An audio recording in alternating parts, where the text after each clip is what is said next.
എന്നെന്നും പ്രാർത്ഥിക്കണേ. ദൈവകർത്താവിന്റെ ഏറ്റം ദിവ്യയാകും ജനനീ, ഞങ്ങൾക്കായി ദൈവമാതാവേ എന്നെന്നും പ്രാർത്ഥിക്കണേ. കന്യകകുലത്തിനേറ്റം വന്ദനീയ മൗലിയേ, ഞങ്ങൾക്കായി ദൈവമാതാവേ എന്നെന്നും പ്രാർത്ഥിക്കണേ.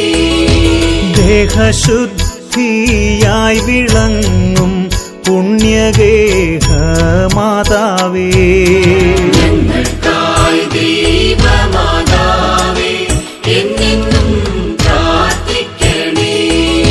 സൃഷ്ടിതാവിൻ അമ്മ നീയേ, ലോകത്തിൻ